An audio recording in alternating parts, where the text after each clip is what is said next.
할렐루야. 오늘도 하나님께서 우리와 함께 하실 줄 믿습니다. 주님과 동행하는 하루가 되시기를 축복합니다. 오늘 말씀해 주신 음성은 거짓 선지자들의 말을 듣지 말라. 이 하나님의 음성입니다. 우리 14절에 이렇게 되어 있습니다. 그러므로 당신들은 바벨론의 왕을 섬기게 되지 아니하리라 하는 선지자의 말을 듣지 마소서. 그들은 거짓을 예언함이니이다. 아멘. 그렇습니다. 하나님께서는 예레미야를 통해서 바벨론을 들어서 이스라엘을 치는 것이 하나님의 뜻이다 이렇게 말씀하셨습니다. 그렇기 때문에 이스라엘은 바벨론의 통치를 거부하지 말고 하나님의 때가 이를 때까지 바벨론의 통치를 받으라 이렇게 이제 말씀하신 거죠. 그런데 이런 예레미야의 선포와 달리 당시에는 예레미야와 다른 음성을 전하는 선지자들도 있었습니다. 그들은 이스라엘이 바벨론과 싸워야 된다고 말했습니다. 그리고 싸우면 이길 거다 이렇게도 전했습니다. 그러면서 하나님의 이름을 앞에 내세웠습니다. 즉 하나님께서 이스라엘과 바벨론과 싸우라고 하셨고 싸우면 이기게 하실 것이라고 하는 그런 말씀을 주셨다는 겁니다. 누가 진짜 선지자입니까? 누구의 말이 진짜 하나님의 음성입니까? 예레미야입니까? 아니면 예레미야와 다른 말씀을 한 다른 말을 전한 사람들입니까? 예레미야입니다. 하나님께서는 이스라엘이 바벨론을 이길 거라고 말씀하신 적이 없습니다. 또 하나님께서는 예레미야와만 말씀하셨지 다른 선지자와 말씀하시지 않았습니다. 그렇기 때문에 예레미야만이 참 선지자이고 예레미야의 선포가 참 하나님의 음성입니다. 그러니까 이스라엘이 이길 거라고 말한 사람들은 다 거짓 선지자입니다. 하나님 그렇게 말씀하신 적도 없고 그들과 말하신 적도 없기 때문입니다. 그러면 과연 이스라엘의 왕과 백성은 누구의 말을 들었을까요? 예레미야의 말을 들었을까요? 아니면 거짓 선지자들의 말을 들었을까요? 놀랍게도 또 안타깝게도 왕과 백성들은 예레미야가 아니라 거짓 선지자들의 말을 들었습니다. 그 결과 바벨론의 공격을 받아 성은 무너지고 성전은 불탔습니다. 백성들은 죽고 땅은 황폐해졌습니다. 거기다 왕은 눈알이 뽑힌 채로 쇠사슬에 매여서 바벨론에 끌려가는 비참한 최후를 맞이하게 되었습니다. 그들이 거짓 선지자들의 말을 들었기 때문입니다. 그러면 왜 왕과 백성들은 거짓 선지자들의 말을 들었을까요?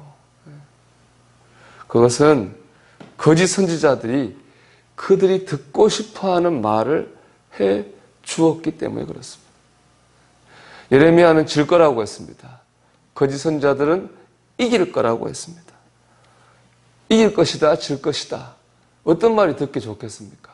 당연히 이길 거라는 말이 듣기 좋을 겁니다. 왕과 백성들은 듣기 좋은 말을 따라간 겁니다. 잘 될 거다, 안 될 거다. 당연히 잘 될 거다 말이 듣기 좋겠죠. 듣기 좋은 말을 따라갈 때 우리는 거짓 선지자들에게 속아 넘어가게 되는 겁니다. 왜 우리가 영적 잘못된 지도자들에게 속아 넘어가고 이단에 넘어갑니까? 오늘 말씀 보면 그들이 우리가 듣고 싶어하는 말을 해주기 때문에 그렇습니다. 우리가 그 달콤한 말에 넘어가기 때문에 우리는 거짓 선지자들, 거짓 지도자들 이단에 넘어가게 되는 겁니다.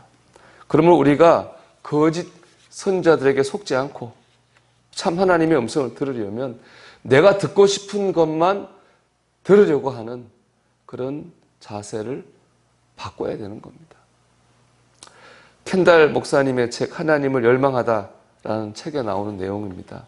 켄달 목사님 내외가 이제 이사를 하게 됐습니다. 이 집 저 집을 이렇게 보다가 딱 마음에 드는 집을 찾았습니다. 그런데 문제가 있죠. 한 가지 문제가 있어가지고 그 집을 좀 이렇게 구입하는데 난관에 부닥치게 됐습니다.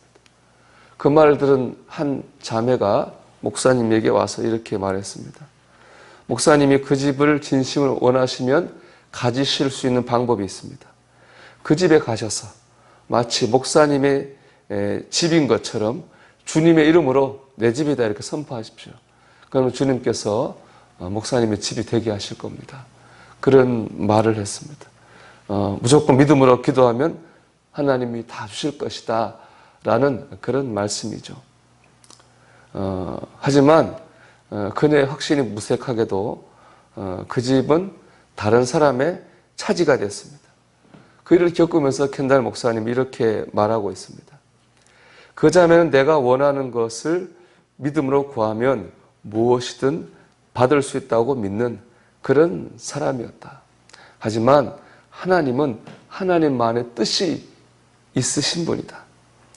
문제는 하나님의 뜻이 항상 내가 기뻐할 수만은 없다는 것이다. 진정한 지혜는 하나님의 의견을 구하고 철저히 시행하는 것이다. 하나님은 우리가 먼저 그분을 알기 원하신다. 그렇게 썼습니다.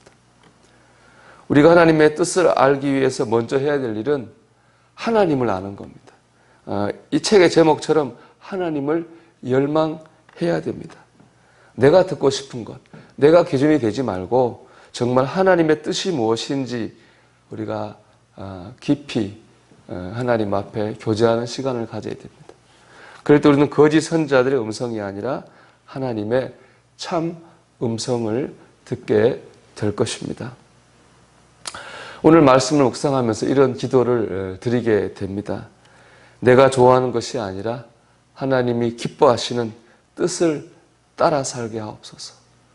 내가 듣고 싶은 말을 들으려 할 것이 아니라 하나님의 말씀 앞에 순종할 수 있는 믿음을 주옵소서. 오늘도 거짓 선지자에게 속지 말고 하나님의 참 음성을 따라 살아가는 저와 여러분이 되시기를 주 이름으로 축원합니다. 기도합니다. 하나님, 내가 좋아하는 것이 아니라 하나님의 기뻐하시는 뜻을 따라 살게 하옵소서. 내가 듣고 싶은 말을 들으려 할 게 아니라 하나님의 말씀 앞에 순종할 믿음을 주옵소서. 우리 기도하겠습니다.